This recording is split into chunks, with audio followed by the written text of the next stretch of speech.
সবাইকে বিজয় দিবসের শুভেচ্ছা। আমরা Rajendrapur cantonment laboratory school and college সেখান থেকে আমার শিক্ষার্থীদের নিয়ে এসেছি। আসলে আমরা এসেছি হচ্ছে বিজয় দিবসের তাৎপর্যটাকে আরও সুন্দরভাবে যেন ওদেরকে বোঝাতে পারি সেই উদ্দেশ্যে। যেহেতু মহান বিজয়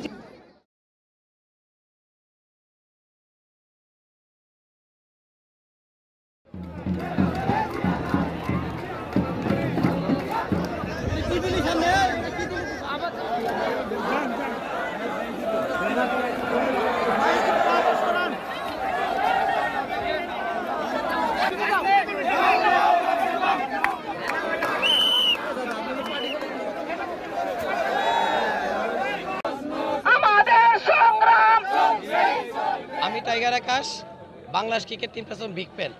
তো আজকে আমার জাতীয় একেবারে গৌরবের দিন, অহংকারের দিন, বিজয় দিবস। এই বিজয় দিবসে জাতির বীর সূর্য সন্তানদেরকে বিনম্র শ্রদ্ধা জানানোর জন্য কিন্তু আমি বিশেষ করে গ্যালারি থেকে আজকে জাতীয় স্মৃতিসৌধ প্রাঙ্গণে আসলাম।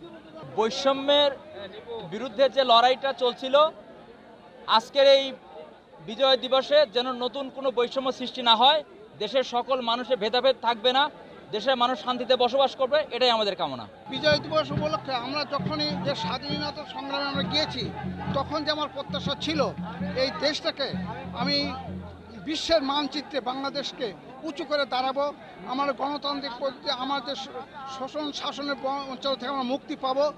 বিজয় দিবসের প্রত্যাশা প্রতি বছর আমরা বাংলাদেশের বৃহত্তম জাতীয় পতাকা প্রদর্শন করি এবং এই জাতীয় পতাকার মাধ্যমে আমরা জানিয়ে দিতে চাই যে বাংলাদেশ লাল সবুজের পতাকা।